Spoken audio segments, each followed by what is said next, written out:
Hi YouTube family, it's your girl Cindy G coming to you live from Charlotte, North Carolina.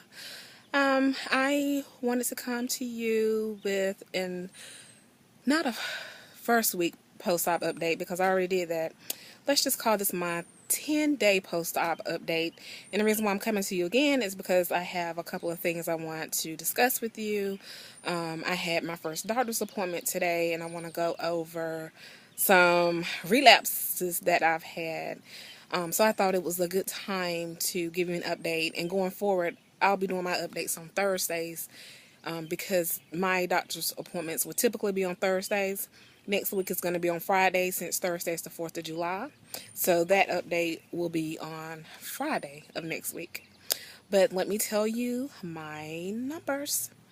My starting weight, my highest recorded weight was 266 pounds. I went into surgery weighing exactly 250 pounds. And today I weigh 244.2.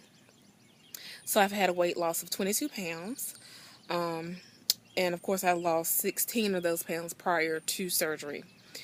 And I think I probably weigh less than that, but I've been on IV fluids. And I still have my PICC line.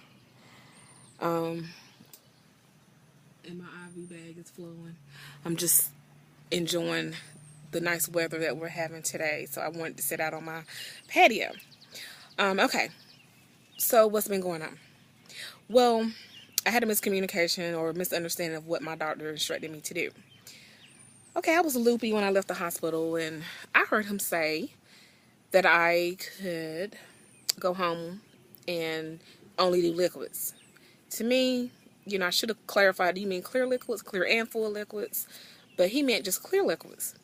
So over the weekend, I didn't really feel like eating much. We're trying to drink much anyway, and I can't eat, but drink much. So I stayed on strictly clear liquids from Friday when I was released from the hospital on June 21st all the way through Monday, June 24th. Did great. Felt fine. Monday, I ate some cream of broccoli soup, and I strained out all the broccoli. But come to find out, my sleeve at this point can only tolerate strictly clear liquids. Hey, honey. My husband just came and brought me some ice from Sonic. Sonic ice is the best. So anyway, I'm only supposed to be having clear liquids. So that was a full liquid, obviously. But I thought my stomach tolerated it because I felt fine. I ate a couple of popsicles. Everything else was pretty much clear. I did my video. I showed you guys how to make the popsicles. Okay, fast forward to Tuesday. Tuesday I get up and I try to use a recipe and make me a protein coffee shake. I only could drink about 6 ounces of it. It went down. I thought everything was fine. Continued through the day, started trying to drink the water, and I started feeling a tightness, like a pain in my chest, like something was just squeezing on the inside. And I said, okay, let me back away. I'm not going to do anything else until I figure out what's going on. Well, long story short, I basically started vomiting. Not a whole lot, but a little bit, and it was every 15 to 10 minutes. Every 10 to 15 minutes, I would vomit. Until after about 3 hours, I just had a full force vomit, as like a normal person would do who had never had VSG. Once that happened, totally relieved, felt great. So I thought I just overdid it. So, I was like, okay, maybe the broccoli soup was too much. So Wednesday, I get up. So I'm not going to do anything heavy. I'm just drinking, trying to stay hydrated. And I decided, I felt hungry. Yeah, I thought I felt hungry. So I was like, well, let me try and sip on a ready-to-go protein shake. So I seriously took about 3 sips, and I felt the tightness again. I was like, oh my God, please don't let me get sick like I was yesterday. I got the sickest that I have been thus far. I mean, like, violently ill. My mom is here. She thought she was going to have to rush me to the hospital because I started back the throwing up every 10 to 15 minutes. That lasted 5 to 6 full hours. Could not tolerate anything. Just violently ill. Since I have the IV, my home health nurse came out. She was calling the doctor frantically. Was like, give her something for nausea.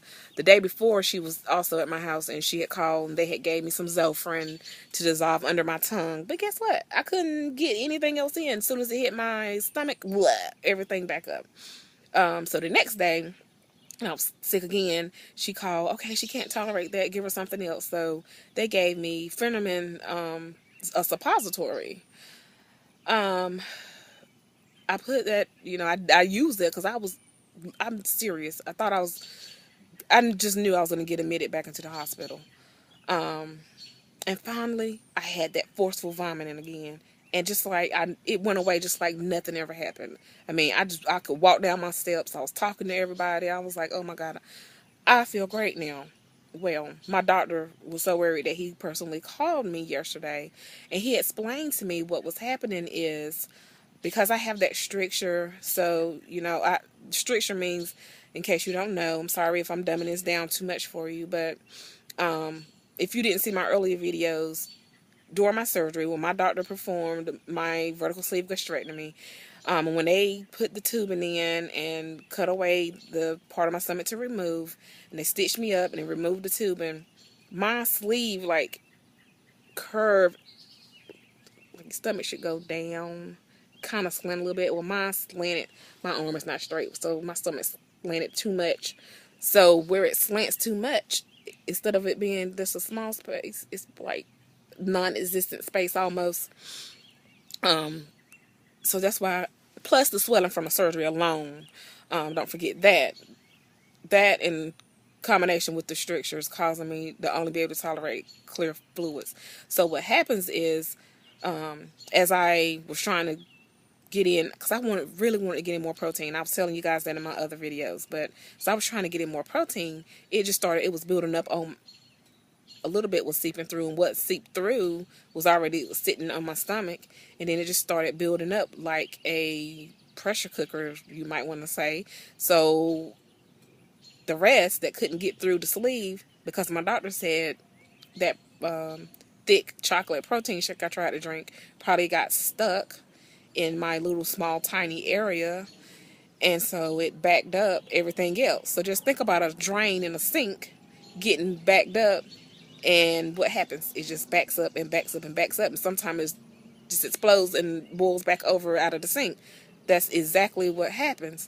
So all the little throwing up that I did was my body trying to push out what actually had gotten through into my stomach, trying to get everything out. So throw up, throw up, throw up, throw up, throw up, finally to the big explosion, which then I feel the relief. Needless to say, I am not eating anything. I'm strictly drinking everything. So I am sitting here sipping on my tea and eating ice chips. I ate several cups of ice chips, so I'm definitely tolerating that. The tips that I wanted to tell you is that I went to World Market because, okay, here's a lowdown. I'm probably going to be stuck eating clear liquids for the next 3 to 4 weeks. The correction to what's going on with me, if my sleeve doesn't open up enough, is that I get another endoscopy, and the doctor will go in and they'll blow up a balloon where my stricture is and stretch it. But we can't do that now because I have put myself back by the 2 weeks that I almost had reached healing. I've hurt my sleeve probably, so we really need to be careful and make sure I heal. So now, that's a long time to be on clear liquids. So I went to World Market and found a lot of great things. But I don't want to make this video too long, so stay tuned for part 2.